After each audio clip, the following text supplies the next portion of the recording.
Selamat sore sahabat-sahabat Kadin Sumatera Utara. Hari ini kita jumpa lagi nih di acara podcast ya, Kadin Bicara. Mari ngobrol bersama dengan saya Wiku Sregar, Kepala Badan Pengembangan Energi Baru Terbarukan Kadin Sumatera Utara. Dan sore hari ini kita kedatangan tamu yang luar biasa ini.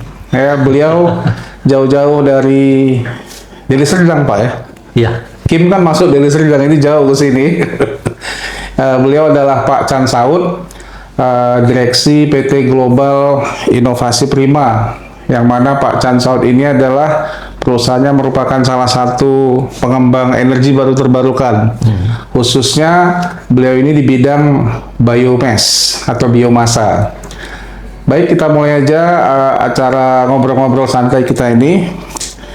Sebelumnya saya mau tanya dulu sama Pak Chan. Pak Chan, ini biomass ini apa ini?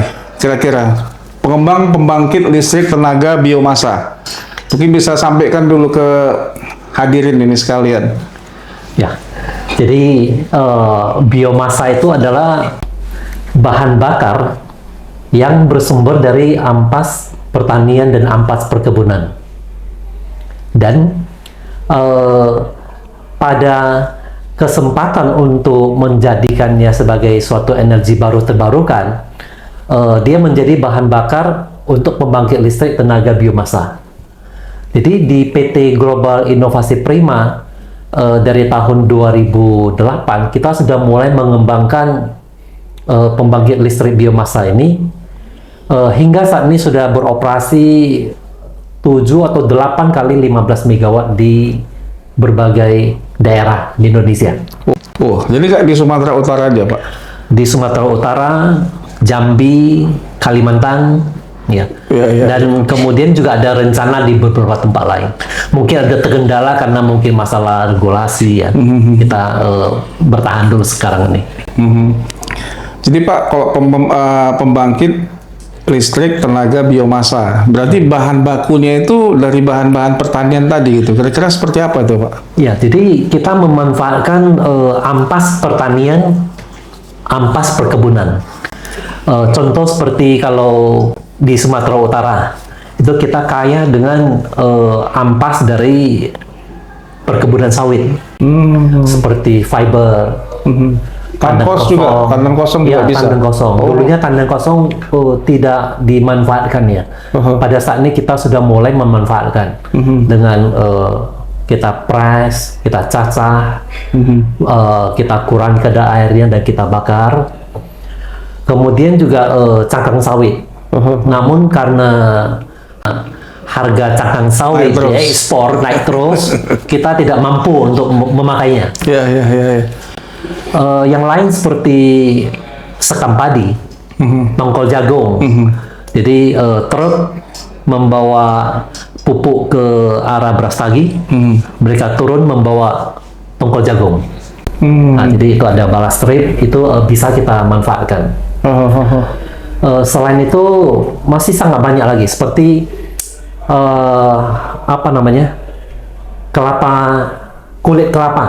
kulit kelapa hijau, kelapa muda. Nah, sekarang kita juga sudah mulai memanfaatkannya. Maksudnya kelapa muda kan kita minum. Yang hijau kelilingnya itu gitu. Ya, satu kondisi bulat begitu, itu biasanya kan dibuang ya. Iya. Nah, kita menggerakkan masyarakat untuk mengumpulkan dan kami beli.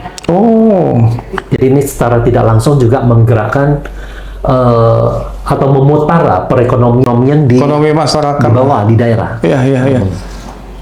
Jadi itu sekarang kan pembangkit kita itu biomass, berarti dari bahan bakan itu dibakar, Pak, ya nanti ya? Ya. Bakar untuk memutar turbin. Kira-kira gimana, Pak, prosesnya? Kenapa bisa jadi pembangkit listrik gitu? Nah, jadi sebenarnya di pemanfaatan biomasa untuk menghasilkan listrik ini ada beberapa teknologi.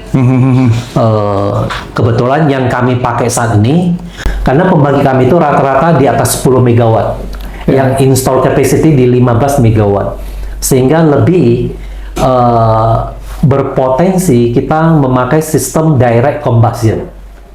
Artinya bahan bakar kita olah dengan memastikan kadar airnya itu sudah di bawah 45%, itu kita langsung masukkan ke boiler di ruang bakar untuk dibakar, kemudian terjadilah pertukaran panas dengan air ya.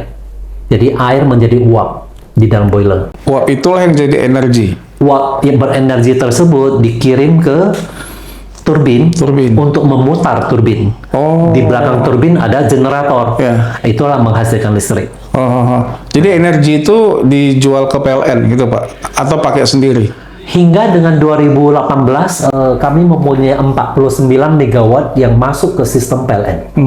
Jadi kawan-kawan Sobat Kadin ini, kalau tadi dibilang Pak Chan 10 mega ke atas Pak ya, 1 mega itu 1 juta watt ya? Iya. Ya kurang lebih 1 juta watt. Jadi bayangin kita di rumah aja mungkin 2000 apa 3000 watt ya. Iya. Wah, 10 mega itu bisa berapa puluh rumah itu kawan-kawan semua yang bisa dibangkitkan oleh pembangkit listrik Pak Chan tadi. Jadi kalau dari biomass Pak, berarti apapun ya berarti ya yang bisa dibakar ya. Itu kira-kira apanya ya prinsipnya ya?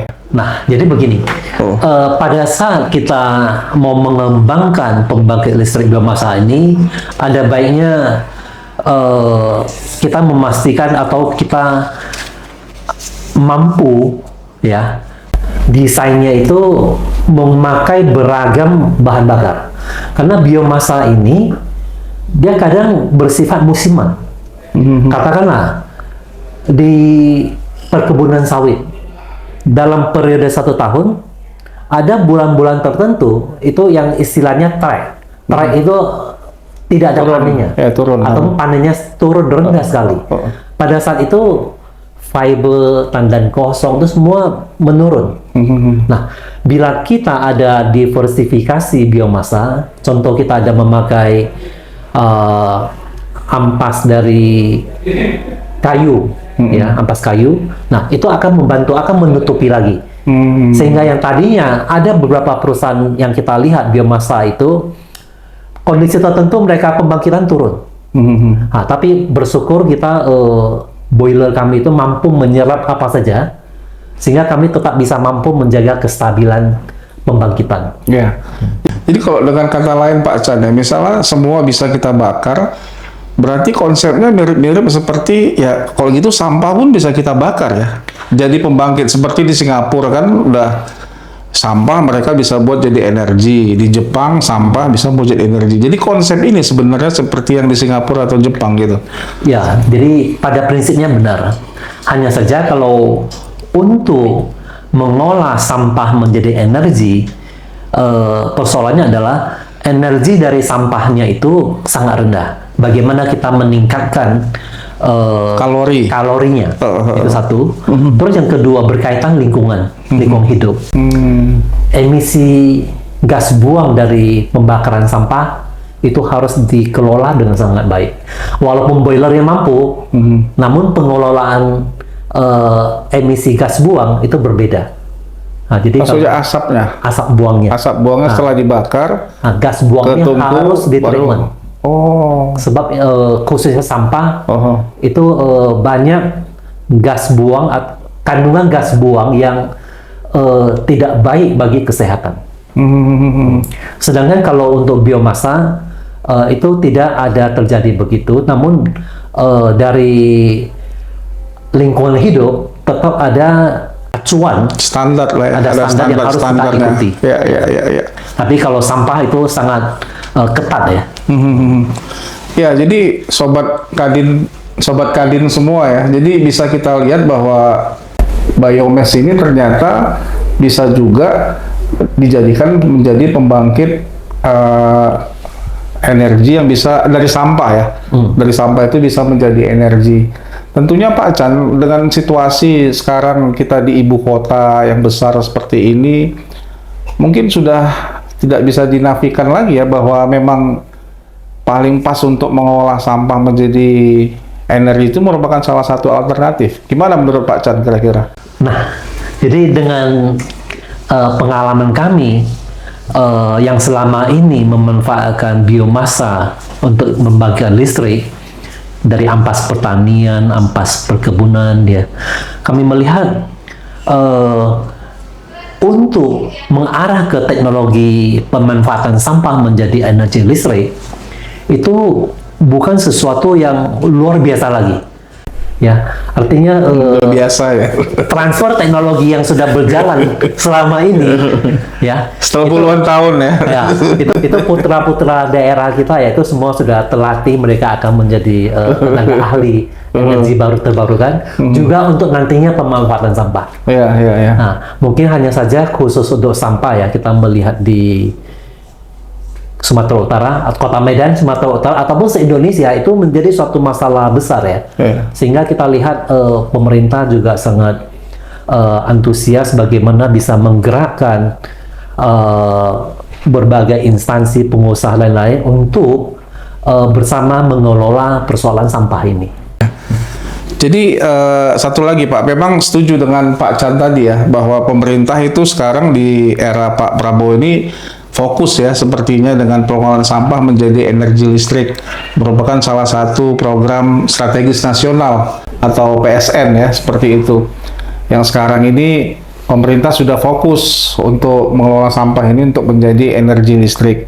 Tapi pertanyaannya Pak Chan, apakah teknologi dari biomasa ini murah atau mahal ini gitu? Kalau dibanding dengan teknologi RBT yang lain, misalnya seperti air atau kita sekarang tahu surya. Nah, biomasa ini di mana itu apanya letaknya? Kemahalan atau kemurahannya? Kalau untuk ini biaya investasi ya, untuk membangkit listrik tenaga biomasa itu kita perkirakan pada saat ini berkisar 20 miliar hingga 30 miliar rupiah per megawatt Sampah, untuk biomasa. biomasa. Berarti lebih murah dong dibanding air. 2 juta US dollar berarti berapa kalau air? 1 mega kan 2 juta US dollar. Kalau air 32 miliar kurang lebih. Jadi ini biomasa? antara 20 hingga 30 miliar. Oh, lebih murah lagi surya ya? Surya pada saat sekarang ini sudah cukup rendah. Ya, tapi dengan ini ya, kalau tidak pakai baterai. Tapi kalau pakai baterai, Dia menjadi mahal. jadi mahal. Bahkan lebih tinggi dibanding yang dua ini ya. Ya, Ya, ya. Jadi saya rasa ya biomass memang ini ya, cukup inilah ya, cukup reliable lah ya. kalau kita melihat potensi biomasa ya di Sumatera Utara khususnya, itu sebenarnya ada lumbung ya. Lumbung itu bisa saya lupa berapa angkanya, tapi bagi surveyor terdahulu itu bisa mampu beberapa gigawatt ya, khususnya se-Indonesia. Ya, itu potensi biomasa sangat besar. Salah satu persoalan biomasa ini selain dari investasi adalah biaya operasinya. Karena untuk mendatangkan biomasa itu nanti bisa hingga ke daerah radius ratusan kilometer. Logistik ya, maksudnya. Logistiknya itu ya. Logistik cost-nya yang tinggi. Menyebabkan biaya transportasinya itu tinggi. Ya. Namun pada saat pembangkit biomasa ini beroperasi, sebenarnya manfaat lain yang berdampak positif itu semua ikut bergerak. Contoh seperti tenaga kerja langsung bisa seratusan orang ya, artinya 100 keluarga sudah hidup. Kemudian transportir dari biomasa, ya supir ya, Super truck ya. supir truk, kernet, pengumpul, pengepul, ya. Terus dari sisi pengusaha angkutan, onderiil, spare part, mekanik, semua itu semua hidup.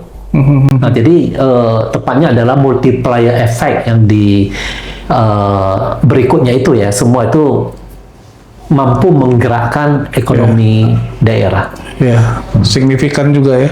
Ya, Ya, tertarik juga saya. Berarti kalau kita buat pembangkit listrik tadi PSEL, tenaga sampah menjadi energi listrik, ya kaitannya juga pengepul banyak untuk itu ya, multiple efeknya juga ini ya.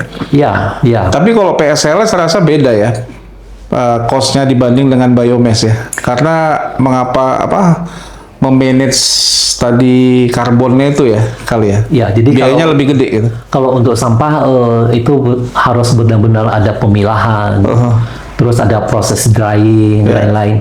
Jadi secara umum energi, kita memakai energi untuk mengeringkan dulu, baru kita masuk ke ruang pembakaran.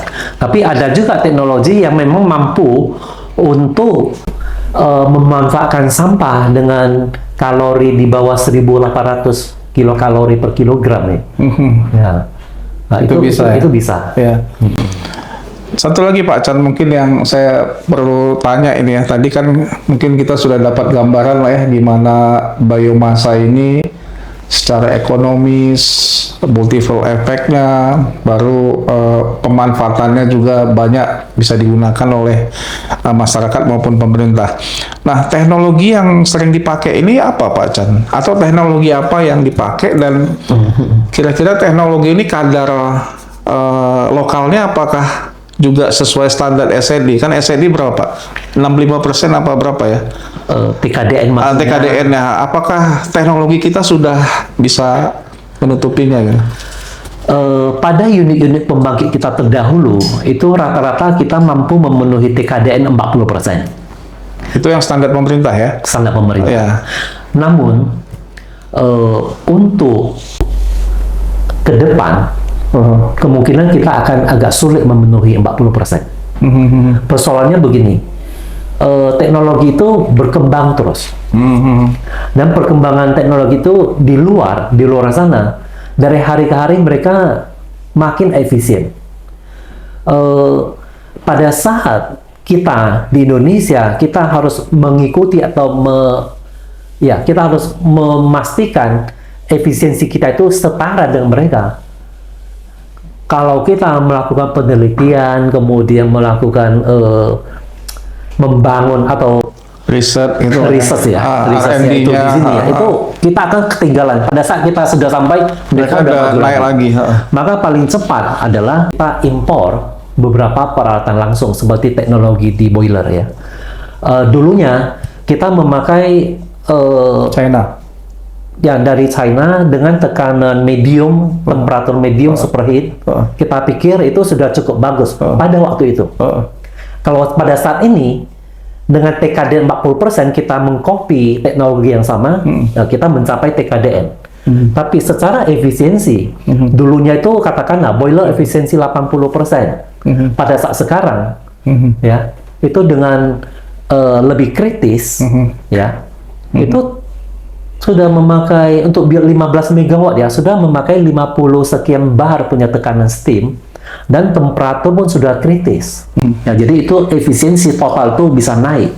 Jadi sekarang ini untuk dapat TKDN 40% nggak dapat gitu? Kami pikir agak berat.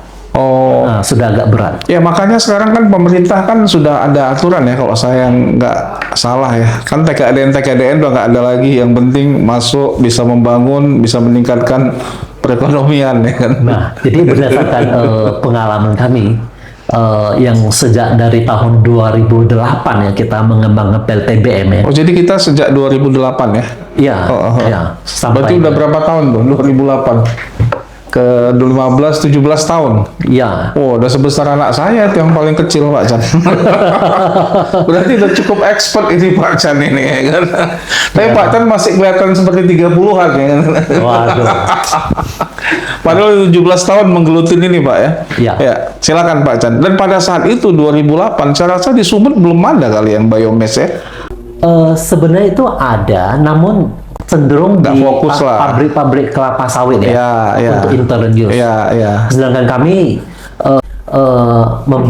mengembangkannya untuk masuk ke sistem grid. PLN ya. Biasanya kan dia ada boiler 1-2 mega pakai untuk listrik perumahan karyawan gitulah kalau di PKS. Ya, di perumahan karyawan, di pabriknya ya. Ya.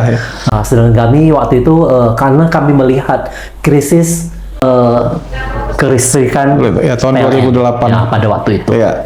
Nah, kami kembangkan. Dan berarti Global Inovasi yang merupakan salah satu anak perusahaan dari Growth Steel Group. Growth Steel Group itu mendukung pemerintah, berarti pada 2008 kita saat itu sedang krisis listrik Pak ya. Iya. Masuk pembangkit kita ya. Iya. Yang 15 mega, yang 2 kali 15 dan seterusnya, sehingga PLN agak lebih sustain lah. Ya. Di industri ya khususnya ya, di Kim ya saat itu ya mungkin ya. Di Kim waktu itu 49 megawatt kita masuk sistem. Kemudian di Jambi juga pembangkit kita masuk sebesar kalau tidak salah 20 megawatt ya. Ya. Kemudian salah satu keunggulan dari pembangkit biomasa ini adalah tahan gempa. Pada waktu itu ada gempa bumi Yang di Sumatera Utara. Kemudian 2008 apa ada gempa bumi kita ya? ya. Terus di tahun keberapa itu ya? Kemudian di Belawan itu kita masih ingat banyak PLTU, tapi dia berbahan bakar minyak. Begitu gempa, storage tank minyak itu ya, itu semua tergoncang, kotoran semua naik. Ya kan, filter-filter tersumbat, pembangkit satu-satu mati. Tapi yang biomasa tetap Jalan saja dia terus. bakar terus dan dia nyala. Iya. Jadi alangkah baiknya di sistem kelistrikan PLN itu tetap wajib ada diversifikasi energi, Ya. diversifikasi pembangkit. Ya. Nah, Dan lebih apa ya? Lebih sustain, lebih stabil kayaknya biomass ya. ya. Dibanding kalau apa air juga dia pas saat kemarau dia akan kurang. Ya. Kalau kita kan bisa hidup terus asal ada yang bisa dibakar aja gitu kira-kira kan. Jadi prinsipnya adalah di pembangkit biomasanya itu kita usahakan kita bisa memakai diversifikasi bahan bakar. Ya. Beragam. Ya. Kulit jengkol juga kita bakar ini. Kulit jengkol. Kita ikut membersihkan Jadi ambilnya Kota. dari pasar, dari pajak dari berarti. pasar ya. Oh. Berarti pas kulit jengkol masuk bau dong itu. Kalau sudah dibakar nggak ada lagi Nggak terang. ada bau lagi ya. Baik Pak Chan, saya rasa udah nggak terasa ini kita udah ngomongnya panjang juga ini. Kalau terus kita bicara sampai maghrib pun saya rasa bisa Pak ya. Satu lagi Pak mungkin yang saya ada tanya atau orang sering tanya ya. Kalau biomass berarti kan ada asap yang keluar berarti. Nah, gimana strategi kita Pak untuk minimalkan gangguan asap ini terhadap lingkungan? Apa yang kira-kira kita buat gitu? Nah, jadi pada saat pengajuan Ini sorry Pak, sebentar saya potong. Ini nggak hanya untuk biomasa, kan banyak juga PKS pakai ya. asap juga tercerobong. Kita gimana kira-kira? Mudah-mudahan ini bisa edukasi untuk kawan-kawan yang lain kan? Jadi pada saat pengajuan untuk membangun suatu pembangkit ya, itu salah satunya adalah analisa dampak lingkungan. Apakah itu AMDAL atau KLEPL ya? KLOPL gitu. Ya, jadi kita wajib memenuhi semua peraturan lingkungan hidup, baik dari emisi gas buang, kebisingan suara, termasuk juga limbah cair. Ya. Nah, jadi kalau fokus di emisi gas buang, selain di teknologi yang dipakai yang dulunya itu banyak memakai cyclone di dalam sistem pembuangan gasnya itu ya, itu tetap bertahan sampai sekarang. Pada teknologi yang sekarang itu ada dipakai EP ya, electrostatic precipitator ya. Itu akan lebih mampu lagi menangkap partikel-partikel halus. Iya. Ya, makanya begitu keluar dia udah bisa nyatu sama udara ya. Ya. Jadi intinya akan memenuhi baku mutu lingkungan hidup berkaitan emisi gas buang. Iya. Ya makanya di Jepang, negara-negara maju yang saya rasa lebih ketat lagi dalam urusan masalah dampak dari lingkungan, mereka kan juga pasti akan menggunakan teknologi juga ya untuk bisa meminimal atau bisa membuang asap ini keluar. Satu lagi mungkin Pak Chan. Tadi kan kita dalam hal bahan baku ya, Pak Chan kan, bahan baku kita, Pak Chan bilang kalau saat lagi musim sawit atau trek kan turun, Pak Chan pilih yang lain. Nah itu gimana Pak Chan memanage ini gitu, selama 17 tahun ini atau 18 tahun ini bisa oke-oke aja gitu? Nah, jadi kami bagaimana caranya adalah memastikan mampu membina pengumpul. Ya, kita juga menciptakan pedagang biomasa ya. Oh, jadi ada jaringannya sendiri berarti ya. Nah, jadi ini secara tidak langsung ini juga menciptakan suatu peluang bisnis dari atas sampai ke bawah. Iya, betul ya. Nah, jadi ada yang mengumpulkan fiber, nanti ada yang mengumpulkan tungkol jagung. Ya, transportir mereka juga kadang ikut mendukung kita. Misalnya tadi mereka membawa pupuk ke arah Brastagi. ke Banjahil. Waktu pulang mereka melihat ini baknya kosong. Mereka bisa menawarkan, Pak, kalau saya bawa turun tongkol jagung, apa bisa dihargai? Ya, kita juga siap ya. Ya, karena dia balas trade. Kalau kita khusus meminta dia bawa turun, itu harga mahal. Harganya pasti mahal. Ya, nah, jadi kira-kira begitu. Nah, itu diciptakan.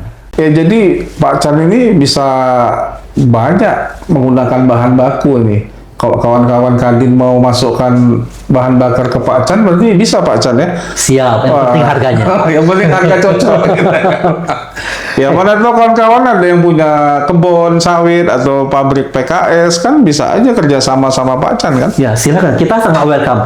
Kita satu hari membakar 1.500-an ton. 1.500 ton sehari yang dibakar. Ya, dengan transportasi dari 5 ton, 10 ton, 20 ton. Iya, berapa ratus truk itu?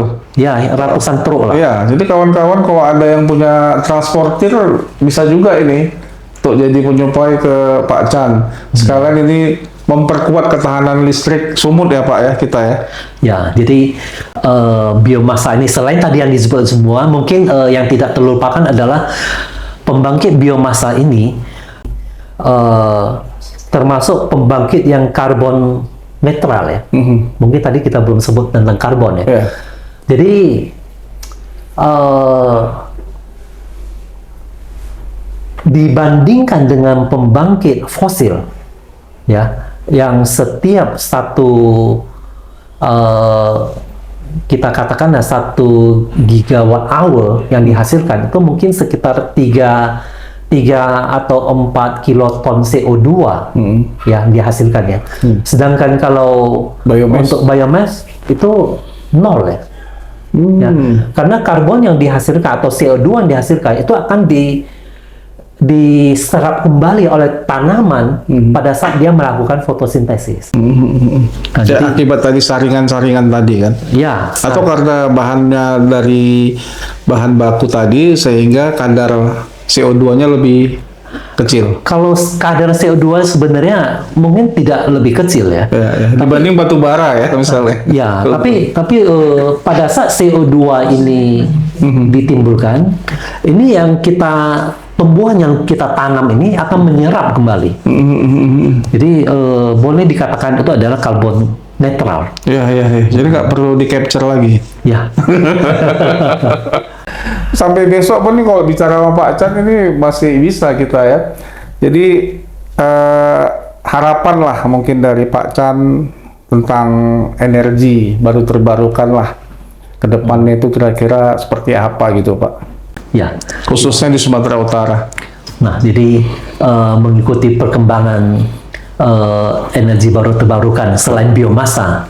Terus kalau kita melihat PLTMH itu memang semua sudah banyak ya. Pembangkit listrik tenaga mini hidro ya, air ya. Saat ini salah satunya adalah PLTS Surya. Nah, ini juga kalau kita lihat di luar negeri sana berkembang pesat. Harapan kita di Indonesia khususnya di Sumatera Utara juga PLN mampu untuk menyerap dari PLTS, karena PLTS ini juga energi yang gratis ya. Yang gratis. Baik, Pak Chan, saya rasa terima kasih. Dengan semakin banyaknya tadi potensi-potensi ya, kira-kira ya, energi baru terbarukan di Sumatera Utara, tentunya itu kan membuka peluang usaha, membuka multiple effect, kira-kira begitu Pak ya. Dan tentunya ini bisa mendukung percepatan perekonomian 8% yang sering Presiden sampaikan. Ya, mudah-mudahan saya rasa sobat-sobat Kadin semua apa yang disampaikan kami tadi bisa bermanfaat lah ya, atau minimal bisa menjadi informasi buat kita semua. Saya rasa itu aja mungkin ya. Terima kasih kawan-kawan semua. Terima kasih. Terima kasih. Ya, selamat sore.